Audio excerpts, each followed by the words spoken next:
All right, so let's get started. Module 3, it is on structures, mechanical structures. What is a structure? Basically, when we combine two or more than two or three components together, we build something which we call it a structure, or to be specific, mechanical structures. This module is a fundamental topics in statics.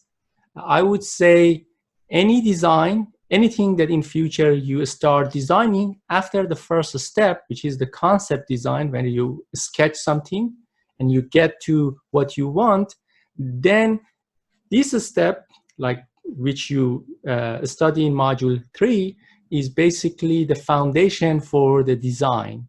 And no matter what you're designing, the design can be a chair, it can be a simple device, it can be a complicated mechanism. It starts with force analysis, and you need to know how, when you apply external loads, what is the reactions on each members, so you can analyze the stresses, and then you can pick the right material or select the right size to basically avoid failure.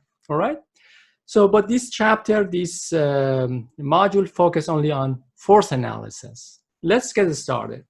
Well, to start with, we categorize the structures to three main categories: frames, machine, and trusses.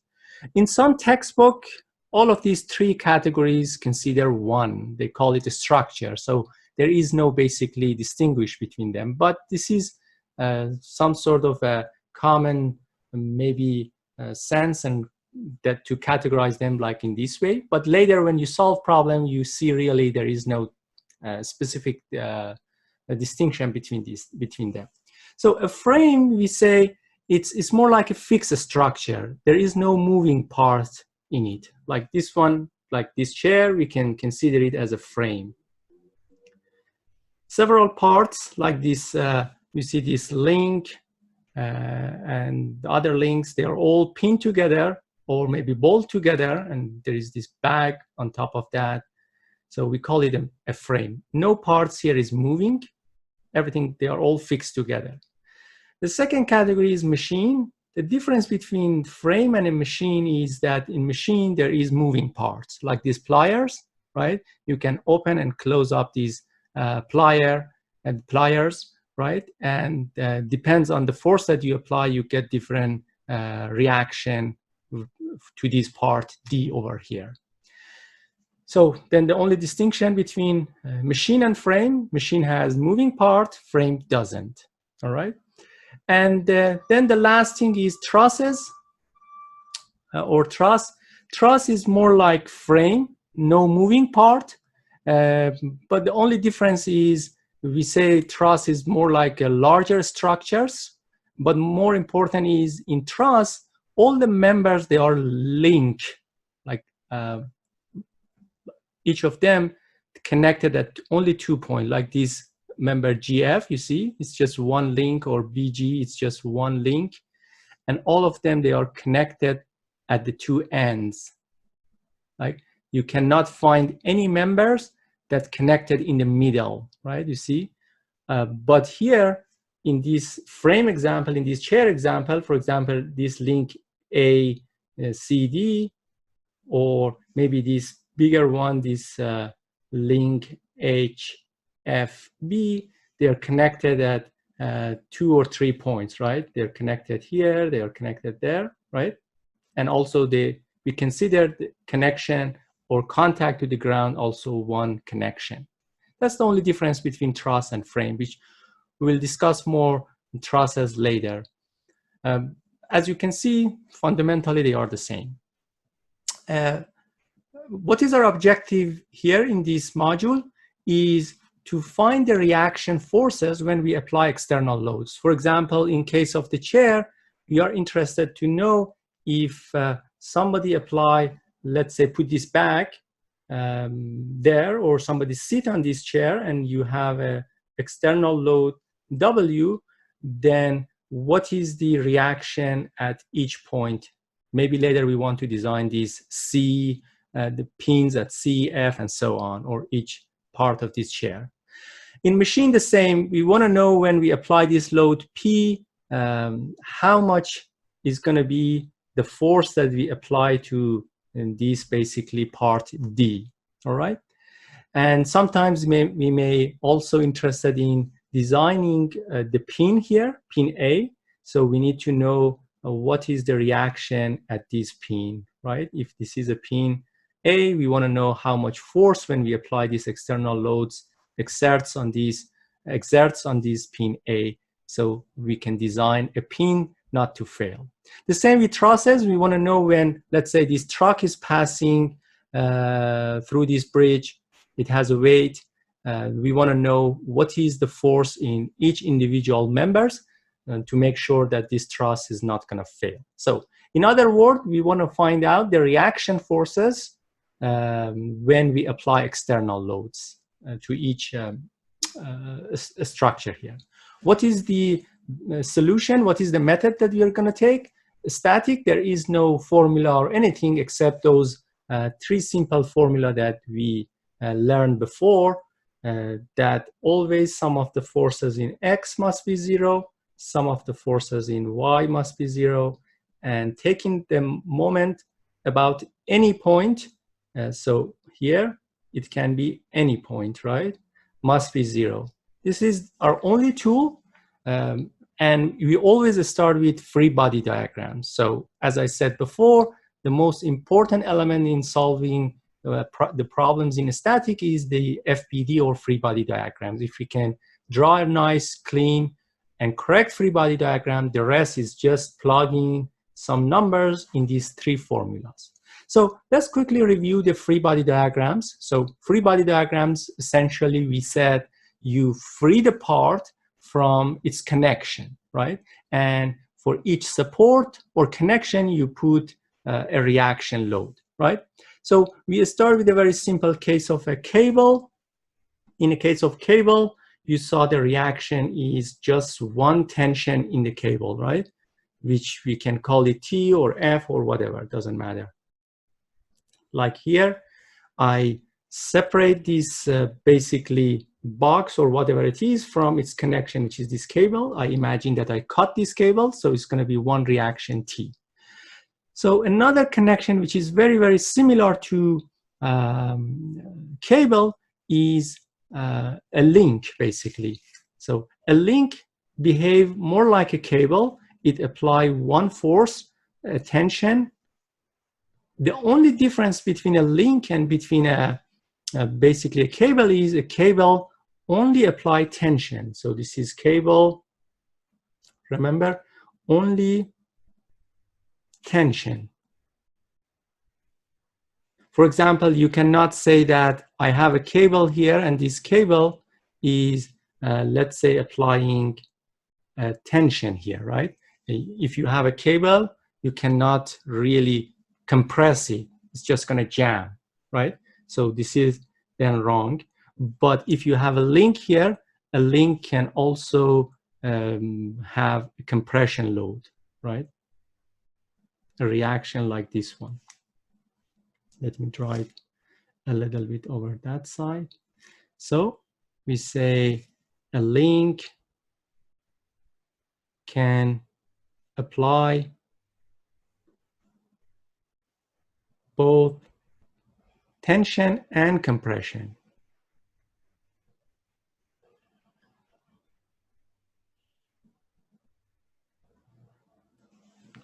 I remember when I had this course, our MEC 260 was really, really strict. And somebody, when he draw a free body diagram for a cable, for the cable, he put a tension load, a compression load. And the teacher like crossed all of his solution, and the teacher said, you didn't understand the concept because a cable really cannot apply compression. Although his solution was correct, but he crossed it. Don't worry, I'm not that strict. But remember, a cable always apply tension. A link can have a tension, more like a cable, and also it can apply compression. So the next support that we learned was a simple support, or something that we call it a roller. We said roller, We show it in different forms, maybe just by a roller like this one. And a roller always apply load, basically, which is perpendicular to the ground, right? And it doesn't matter in any form that we show it. When we draw the free body diagrams, this is the reaction from a roller, right? And the roller, again, can be on the ground. It can be on a wall. It doesn't matter. We just need to be careful that the force is perpendicular always to the ground that we apply the load. So the next one was the joint or a pin. So a joint or a pin, we said it has two reactions. Like here, for example, we can call these two directions X and Y. So we can call this one AX and this one AY, basically, right? And we said, well, if, let's say, if you have a box, maybe a door or maybe something joined here to this ceiling or whatever it is, we say this box, we cannot move it really to the left or right. We cannot move it ups and down. So it means this pin can apply two reaction, right? And here you see there is the actual 3D image of that joint, or a joint, not that joint. And as you can see, this link can easily rotate around this axis, right? It can rotate around this axis with no constraint. But if somebody tries to move these, basically a link, let's say in X or in Y direction, then there's going to be reaction from this link. In other words, if, let's say, if I call this one X, Y, this one has to be Z direction, right, to follow the right-hand rules, then we say we cannot really move this link in X direction, so it's going to be a reaction in X, it's going to be a reaction in Y, and also it's going to be a reaction in Z direction. In fact, we cannot move this link in Z direction, or in this 2D frame, I cannot take this box out of the screen or push it into the screen, right? But since we are dealing with 2D problems, and again, we are not applying really any load here in this scenario to the screen. By to the screen, I mean applying a load in Z direction. We are not considering this AZ. So this is then AX, this is AY, and this is AZ, which we are not worried about this AZ, and we consider it to be 0. And eventually, a fixed support, as the name implies, it is fixed to the wall. And similarly, if I draw like here, the X, Y, and Z direction for this link, let's say this is my Z direction, then we cannot move this box or this whatever beam or whatever it is in X, Y, or Z direction. So simply I say it's going to be reaction if I want to move it ups and down, or if I want to move it left and right, or if I want to push it out or inside this wall, right? It's going to be reaction there.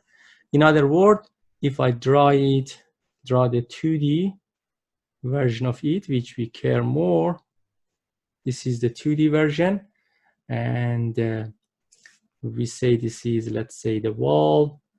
And always in a schematic, we use this sort of sign or this symbol or schematic to implies that it is a fixed, basically, support. And if you're dealing with a fixed support apply load in axial load. You cannot move it left or right. You cannot move it ups and down. So these two supports. The third one, which is like I show it over here, if I want to name them, then it's going to be, let's call this one maybe X, call this one Y, and then this one is Z direction, right? then this one is my AX, this one is AY, right? And AZ, we don't care about it, it's going inside the screen. But there is a difference between this support and previous one. Previous one, easily we could rotate it, right? We could rotate it with no problem, rotation. But this one, I cannot rotate it. If I try to, let's say, bend it down, it's going to be a reaction. And that reaction is a moment. So, which we call it, let's say here, M0 or MA or whatever we want to call it. It's going to be a reaction. So remember, a fixed support always has three reactions, AX, AY, and a couple or a moment, all right? Which doesn't let us to bend something. So this is basically the main supports or connection that we are dealing with in this course. As you can see, you don't need to memorize anything. They're all common sense. And you start with simple scenario when you draw the free body diagrams, and you make it, you add to it to draw the full free body diagrams. So what's the next things in free body diagrams that we should know is something we call it two force members. Sounds a weird name, two force member, but let's see what it is really. And I want you to pay attention. It's really silly and it's really simple, but for some reason, I don't know why students make mistake when they solve problems and they forget this silly, simple concept, okay? So let's say you have a link here, this link AB, and this link AB, we are told that this link has been pinned or joined at A and B, all right? So pin or joint, remember the joint connection, it can rotate easily, right? We don't care about the rest. Maybe at A, we have a box or other things, other members that has been connected to it, and B, maybe it's a big part connected to somewhere else. We don't care. We just focus on this link A and B. So if I draw the free body diagrams for this link, so the free body diagrams, let me draw the link again so my picture doesn't get, the image doesn't get messy. So let's accept that this is the link. And this link over here, and then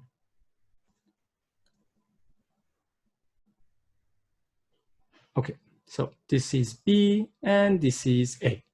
So we learned that a pin or a joint connection has two reactions, AX and AY, right?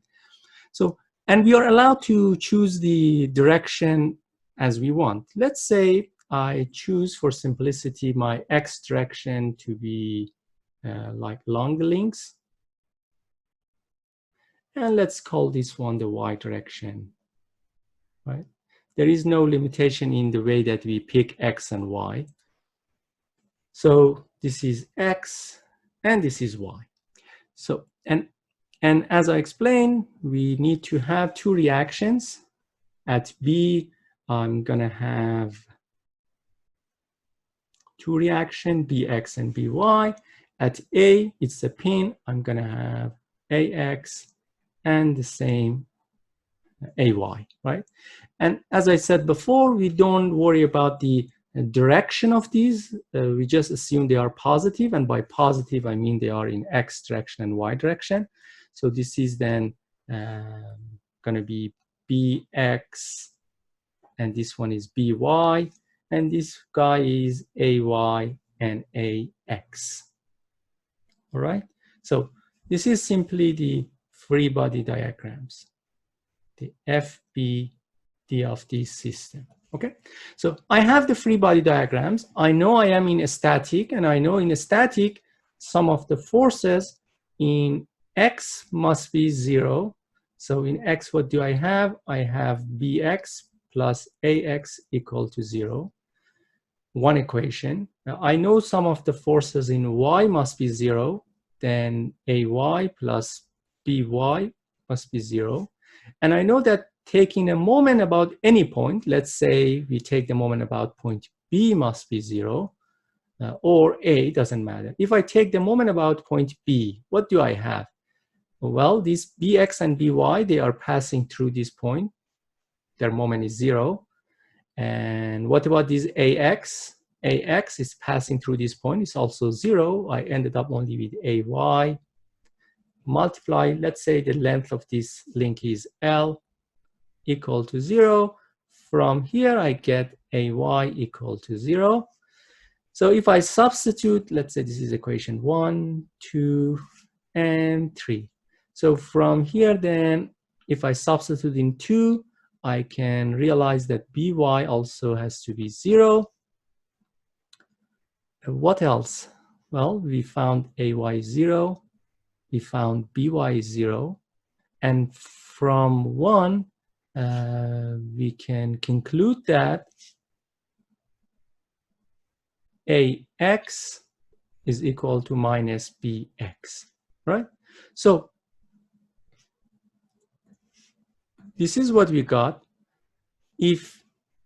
What I can conclude now that if I have a link like this AB connected at 2 points A and B, the reaction is something along this basically line. Let me draw this line. The line that connects this A and B. And we call them, maybe we said Ax is equal to minus Bx. So it's going to be then, let's say if this is Bx, then Ax is going to be opposite direction, right? We just found Ax is minus Bx. So the opposite of what I just drew here, all right? And these two, they are equal, basically. This is what we found. We found that if this force is, let's say, F, this one also has to be F, whatever it is, right? This is what we found. So this is something we call it a two-force member, right? Probably you say, okay, well, that was obvious. If you have a link, the link apply a load, which the load, it's applied at two ends, and it is, the loads are collinear. They pass on the line that connect these A and B. Well, that's correct. But this is something that when you draw free body diagrams, you should know that, all right? But something more important that you should know is, for a link, it's obvious, I agree. What if instead of a link, I have, let's say, a shape like this one, like a half circle? The link is something like a half circle. Like this is B and this is A, all right? So what can we say now? Let's say you replace this link AB with a half circle.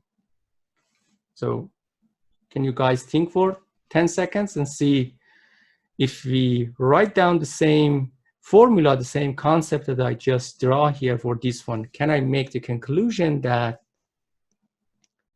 the force or the reaction is along this line that connect these 2 points? Is it plausible, or no, it doesn't make sense?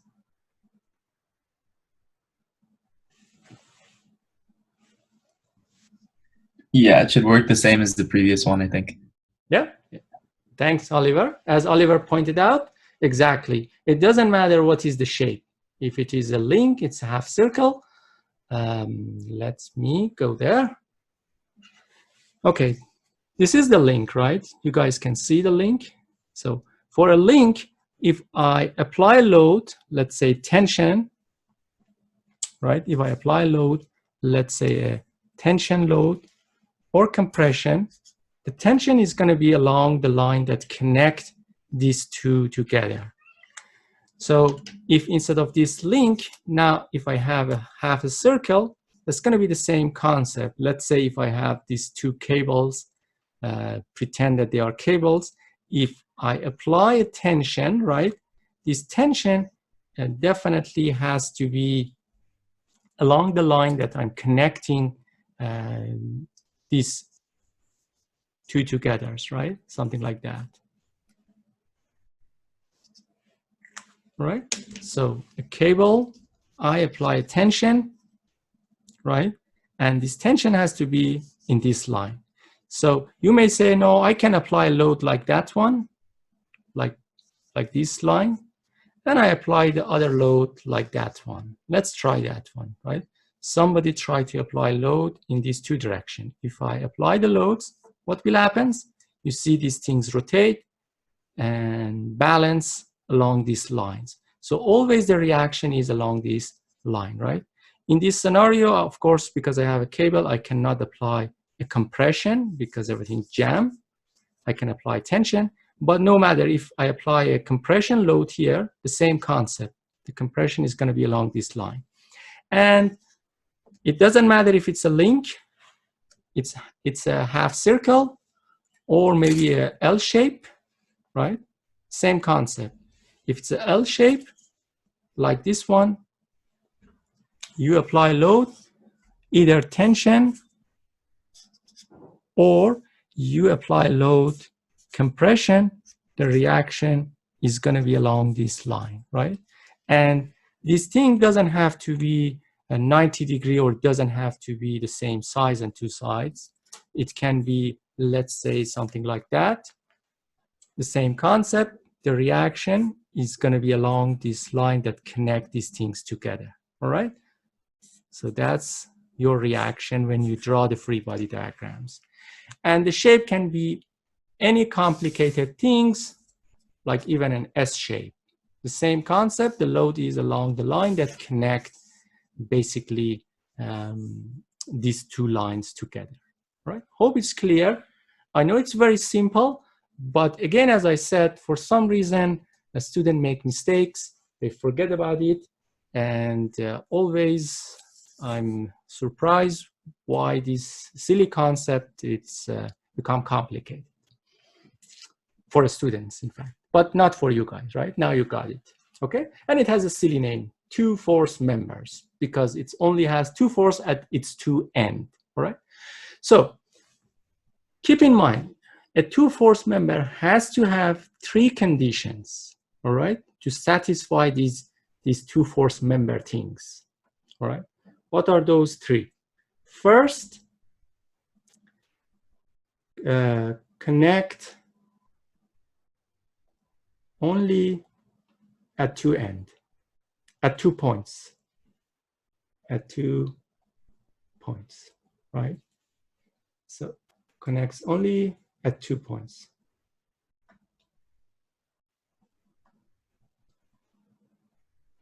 All right, that's one thing. I have to work on my handwriting. Emily knows my handwriting. How's my handwriting, Emily, on Blackboard? It's good. It's good. All right. All right. So I'm practicing. All right, let's get here. So Emily was my student last semester, dynamics, MANO 265. Maybe this course now is boring for her because it's static, everything is fixed, not moving. But dynamics, the same things, but everything's in motion. If you guys are interested in mechanics, in designing mechanism, I suggest that course, but that's a tough course. You can maybe talk to Emily. All right. Connect only at 2 points, A and B. That's one condition. So no weight, or in other words, we neglect weight. So like this link AB, if the weight is too much, it's something we cannot neglect. Let's say if it has a large weight of W, then it's not a two force member, because now it's a three force member, right? We said it has to only has connected at 2 points and no weight. And then the third condition, no external load on it, right? If it has a weight, it means the third condition, we are not satisfying the third condition, and which is not good. It's not a two force member. So we should be allowed to say that weight is so small compared with other forces that we can neglect it. So it's negligible. All right? So that's two force member. Let's solve some problems, some examples, so you can understand these topics very well. We'll start with this one. We want to draw a free body diagrams. Everybody has 30 seconds to draw the free body diagrams for this one. First, try to understand how this mechanism or this frame works. We call it a frame, right? Remember the categories: frame, machine, and trusses? It goes more to the category of frame. Then try to see if there is any two force members. And if there is, then draw the free body diagrams for me. You have 30 seconds while I'm drawing this link here for you guys.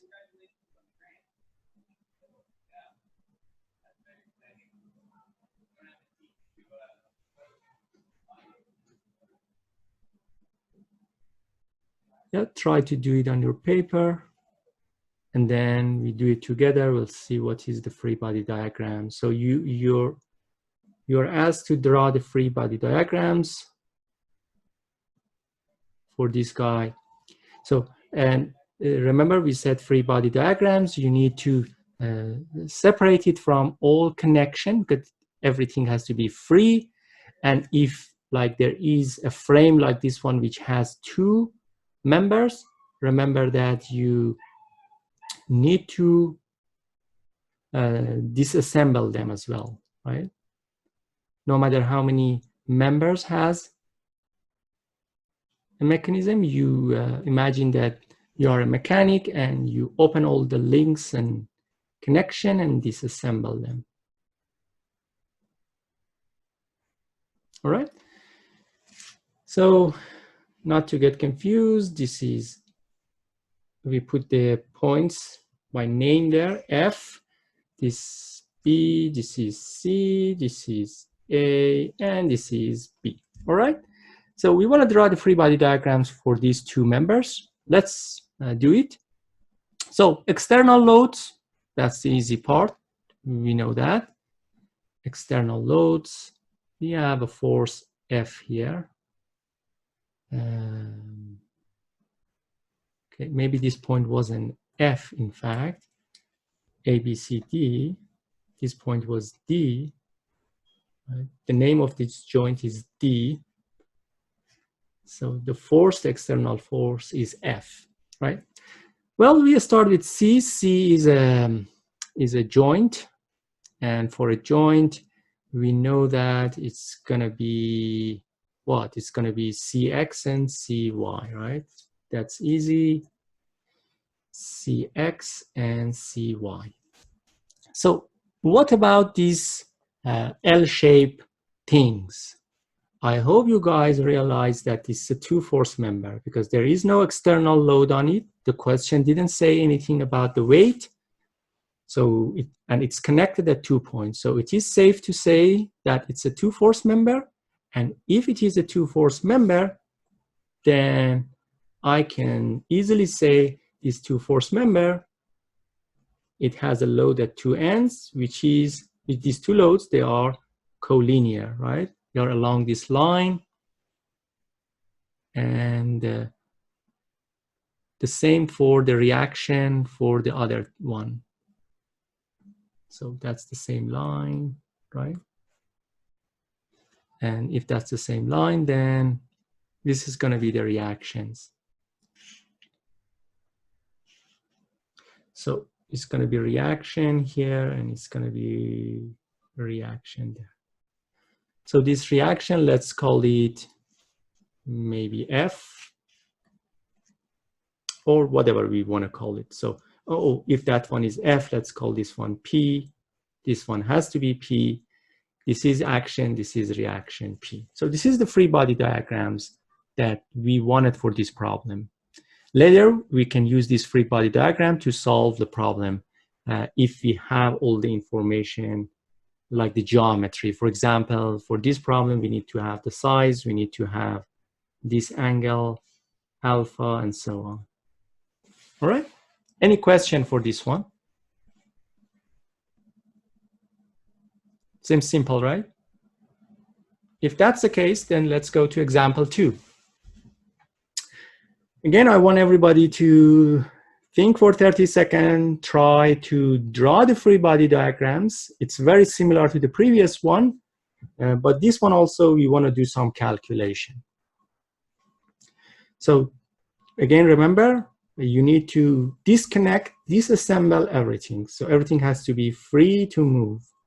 So I can think that I have A, B, C, they are joint. I take my wrench, open all these bolts or joints. So I ended up, let's say, with this part. While I'm drawing this, I want you guys to think. So that's that part.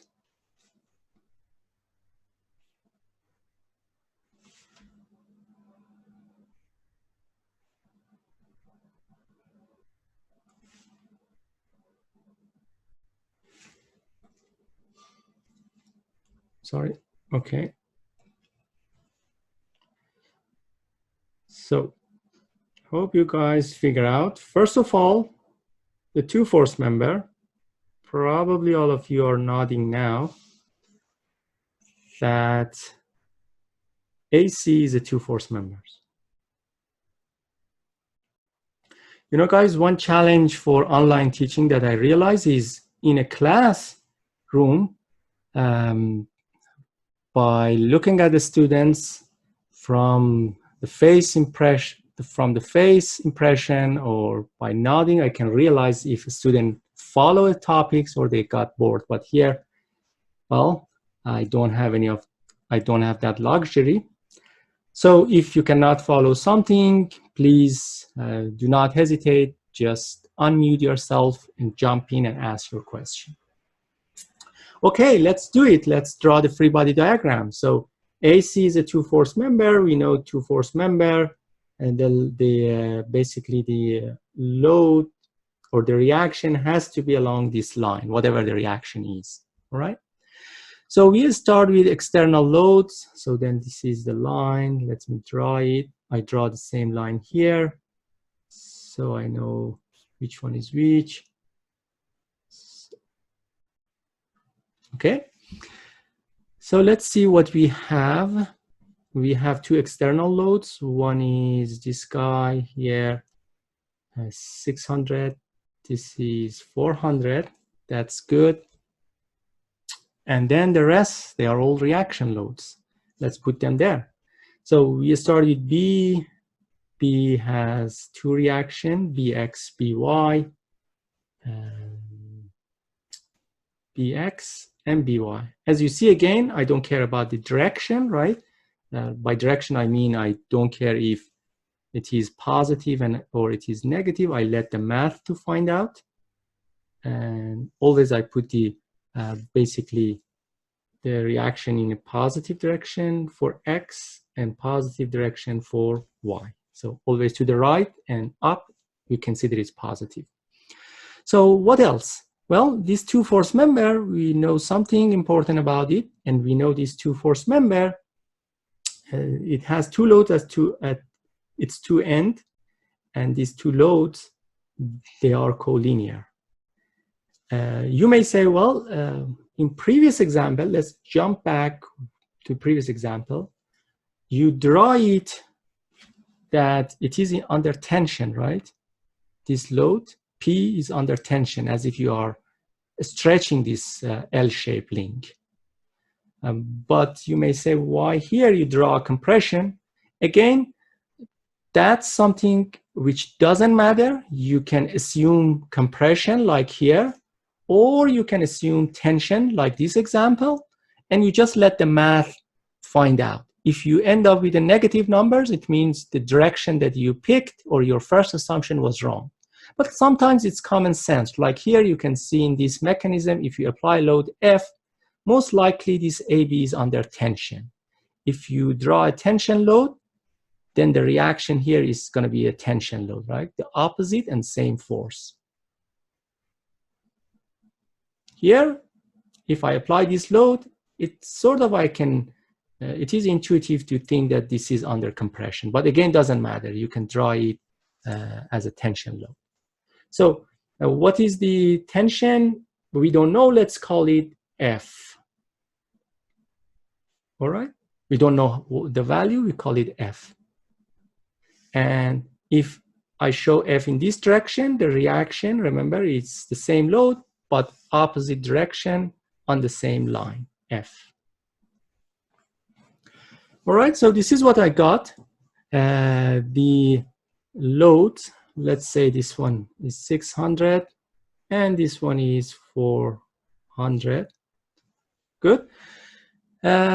Now if I look at this diagram, how many unknown I have? 1, 2, 3. Remember, in static, we have 3 equations. We can only solve problems that have 3 unknowns or less.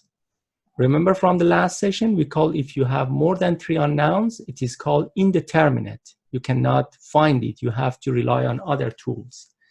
So this one is a determinate problem because it has 3 unknowns. And remember, why 3 unknowns? Because we have 3 equations. Sum of the force in X, sum of the force in Y, and total moment, they must be 0. All right. There is no specific rule which of them we should start. You can start from sigma fx or you can start from m. So there is no specific order, but I suggest always start with taking moment because you can get rid of some unknown, and then take the moment about a point where you can get rid of most unknown. Here is bx and by, right? So if I take the moment about b, you see, easily I get rid of bx and by. So let's write down for the rest. I have 600. The distance between the line of action and B is 100 millimeters. We keep the units as millimeters. And it's try to rotate it counterclockwise, so it is positive. The second one is 400.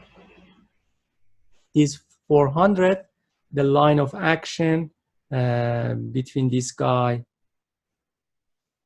let's see, between this guy and point B, we see the distance is 160, and it tried to rotate it counterclockwise. Hope this concept of moment now becomes easy for you. It's just very simple, right? Force multiplied by the distance, and the distance is the perpendicular distance between the point and the line of action. And try to visualize how these forces try to rotate these members about point B. Clockwise, negative, counterclockwise, positive. What about this load F? Well, this load F, we realized that we'd better to have its component in X and Y. So in that sense, let's call this angle alpha, like here. I can find out alpha, right? Alpha, if I write it down over here, tangent alpha is equal to how much? 200 divided by 300. So from here, I can find alpha. I'll let you guys to find it. So if that's alpha, then this guy also is alpha. And simply, the component of these loads are going to be 2 components, F cosine alpha and F sine alpha, right? And we have alpha. So now it's easier to take moment about point B by these 2 loads. Let's continue. This F cosine alpha, try to rotate it clockwise. So it is the it's a negative number multiplied by 200, the distance. And this F sine alpha, the same. Try to rotate it clockwise, multiply by the distance, which is 160 plus 140 gives me 300, equal to 0. From here, we can find F, which I let you guys to do the math and find out F. So here, if we made a mistake, if in the first place we did a mistake, and let's say by mistake we select F, a tension load, we got the same result, but with the negative numbers. You can try it later. So other two tools that we have, sum of the forces in x equal to 0. What do I have in x? I have f cosine alpha. Remember, always to the right is positive. I have minus 600. And I have bx equal to 0. From here, easily I can find bx. And other tool that I have, sum of the force in y equal to 0. In y, I have f sine alpha. I have by. And I have minus 400 equal to 0. Easily, I can find by, right? So, as you can see, it's very easy. When we get to these free body diagrams, then the rest is just simply following these three basically formula that we have. Please continue the solution and try to find out the numbers for f, bx, and by. And remember, when you have a joint like B, which has bx and by, you have to find the total B, which is bx squared plus by squared. So you need to find out this force B, because when you design this joint, remember, or bolt, you need to calculate the stresses here in this B, joint B. So you need to know the force here. All right? Any question? All right. Go ahead. I have a quick question about, so the external load at the 400 Newton, wouldn't that be clockwise rotation, not counterclockwise? I'm just having a time visualizing. Yeah. Try to imagine this link being connected at point B, right? Try to visualize this link B. Forget this 600. This link B, and like here in this image below, right? If you put a weight on top of this one, it's gonna fall to the left or to the right. I'm sorry, I can't see your point. Okay. So here on this image, can you see now? The cursor, can you see it or no? No, I can't see it. I don't know if it's just me. All right. So let's try this one. So in the image below, right? In the image below, if we say that things can rotate around point B, right? Yeah. If you put a weight of 400 here, a weight over there, this weight is gonna fall these things to the left or to the right? It would be to the left. Yeah. To the left, right? If it is to the left, then how it's rotating? Then it's rotating counterclockwise. Yeah. Counterclockwise, right? Yeah, it's positive. So always try to visualize it, and maybe try to exaggerate. Then probably it's easier to follow. Okay. Let's look at example 3. I just draw the free body diagrams for you, and I let you guys to continue the solution. But first, you have like 30 seconds to figure out the free body diagrams and try how this mechanism connects or works, right? And I'll try, while you're thinking, I'll try to draw these things for you here.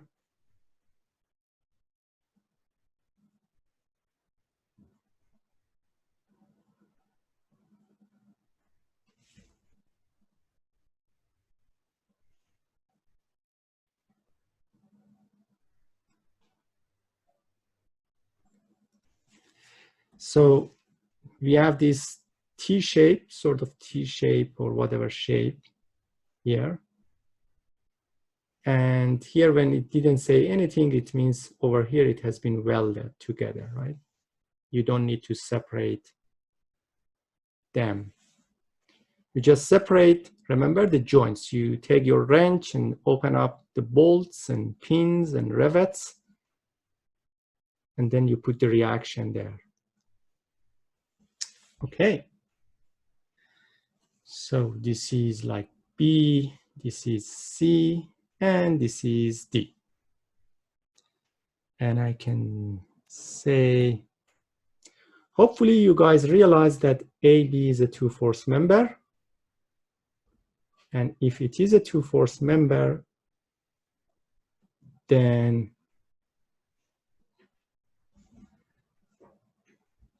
you know the rest, right? Okay. So this is the external load. We just put it there. That's, we know it's how much? 9,100 pounds. And we have the information that we need to get its component. That's easy.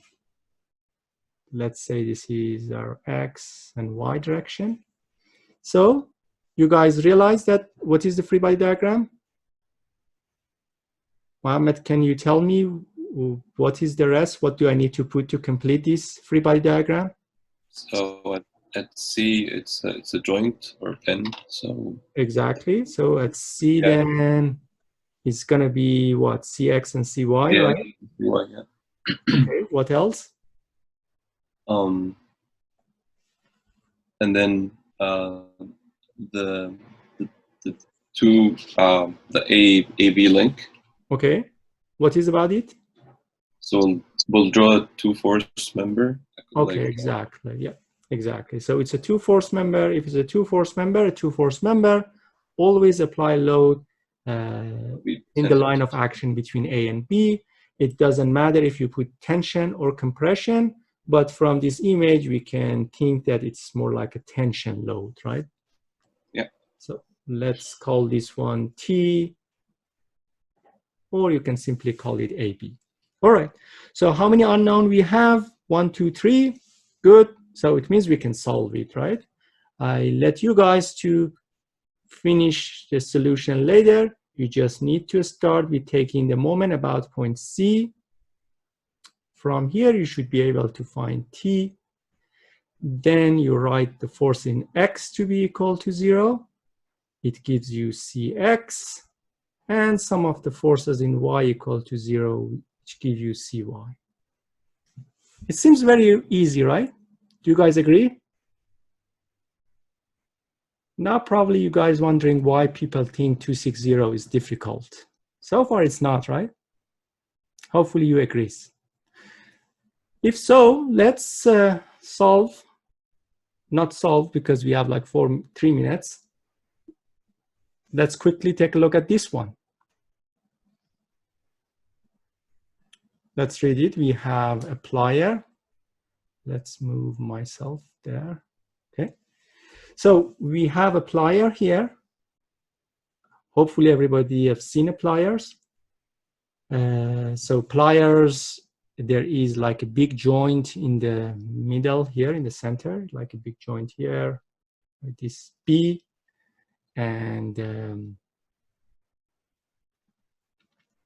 then you apply a load at the handle. Well, and then you compress something at DC. So here we want to know how much force we're producing at DC. Remember this, here it's a pin or it's a joint connection. We treat it like a pin or joint connection. Okay, so try to draw the free body diagrams. Remember, you need to disassemble things, right? And the trick here is because these two parts of the pliers, each portion we call it a plier, right? That's why we have pliers. They are basically the same, they are identical. So it's just enough to draw the free body diagram for one portion. Let me, while you guys are thinking, I'm just trying to draw something for you. Hopefully you accept it, something like that. Yep. So I drew the lower portion, okay? So this is the external load.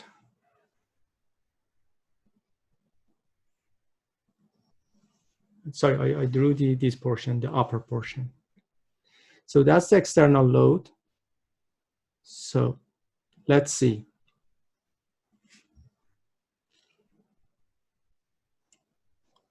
Uman, are you there? Can you tell me how we can continue the rest? To be honest, I was trying to figure that out on my side just now. So okay, that's good. Fair enough. Let's say Who else has a suggestion how we can continue the rest of these free body diagrams? Don't worry, try something.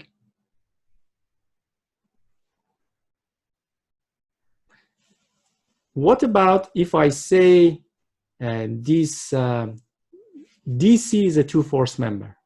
Is it fair to say? I don't think it'd be a two-force member because at B there would be forces exerted, right? No, I mean DC.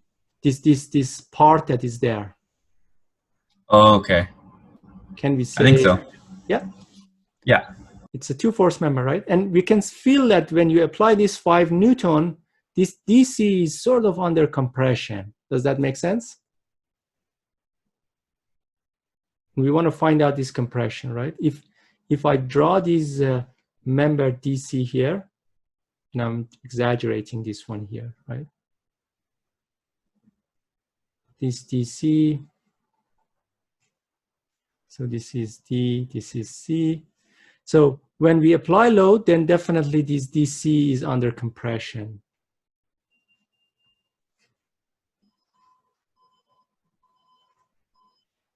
We want to find out this compression load. Let's call it F, right? So if that one is F, this load has to be F, the reaction. What about B? B is a pin. What is about pin? Pin always, we say, has 2 reactions, right? It is Bx and By. That's all. Bx and By. So the rest of solution is really, really simple, right? Let's put this one X. We have this line of action, and we have this guy, right? And we have all the distance that we need. So if I take the moment about point B equal to 0, what do I get?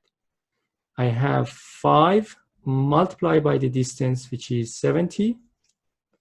Remember, we're just looking at this diagram, like this portion of pliers here. Okay, just this portion.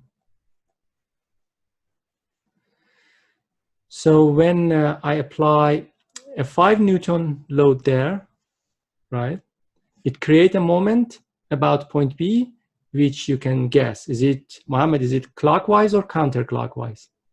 This 5. Go ahead. The 5 is counterclockwise. Okay, great. It's positive. Positive. And then what about F? This F that we don't know. Would be clockwise. Clockwise, yeah. This F try to rotate everything's about point B, sort of clockwise. Minus F multiplied by the distance, which is 40, equal to 0. Simply from here, you can find F, which question asks us to find it, right? Very, very simple. If the question asks you to find the reaction at the pin, you just need to write sum of the force in x equal to 0, which gives you Bx equal to 0. Sum of the forces in y equal to 0, which you have minus 5 By minus F equal to 0. You found F here. From here, you can find By. This question didn't ask us, but if sometimes we need to find the reaction at the pin as well. Any question before we leave for this one? So as you see, it's very simple. No matter how complicated a machine or a frame is, you just need to disassemble them, start with free body diagrams, and see how this formula can help you. Okay, if you guys are okay, I just need 2 more minutes to show you this example, but I want you to think about it yourself, all right? So 2 minutes and then we're done. You deal with this problem like this one. It's a machine, of course, because it moves, it does something. How you approach these sort of problems. It looks complicated, but it's not really. It's always free body diagrams. If you could draw the free body diagrams, the rest is easy, it follows. Well, let's see what we have here. So by the way, you guys can see my cursor or no when I move? Yes or no? Yep. Yeah, okay, good. So let's see what we have. The first step, remember, when you're solving a machine problem is to understand how it works, which for you guys, you are smart, you know how to figure it out, right? So let's see, we have a handle here, this handle and these things with this triangle at the end. It's connect at point F, right? If somebody apply load P, try to rotate this handle up about point F. Try to rotate it counterclockwise. So far it makes sense. So if you do so, then it seems that this guy here, this link, which is a two-force member, try to then push everything, push this point D to the left. Does that make sense? If you apply load P, because of this DE, a two-force member, you try to push this point D to the left, okay? Now, if you try to push this point D to the left, what will happen to this basically distance here? Like this, let me draw this line here, right? This, if you try to push this point D to the left, right, then you try to close up this CD and DB, right? And if you want to do so, then it seems that CD and BD, they like to be in one line. So what then they need to do is to compress everything's down, right? Compress everything's down. And our job is to find out this reaction force, this compression load here. Okay, so hopefully you guys could follow the mechanism, how it works. If so, then the rest, you just need to start free body diagrams, which I want you to do that. Remember, this is a two-force member. This one is a two-force member. This one also is a two-force member. Two-force members. So that's one thing you need to know. And then this basically cylinder, when you draw the free body diagram for this cylinder, let me draw it over here, right? So first of all, there's going to be a force coming from this link BD. So let's call this one BD. So it's common to call the name of forces when we have links, like with their name of two ends, like we call this force BD. Or some people say FBD, that's up to you. If you want to be fancier, FBD, that's fine. And then, so this load create a compression here. And don't forget, there are walls around this cylinder and the walls have a reaction, right? Because there is no friction, at least the question didn't say us anything about the friction. There is N here, and our job here is to find this A. Okay, so that's one free body diagram that I did for you guys. Do it for the rest and try to find out this A. If you couldn't solve it, then send me an email. I'll post a solution for you later. Any question before we leave? Are we good? All right, let's come back, guys, at 10:30. Bye for now.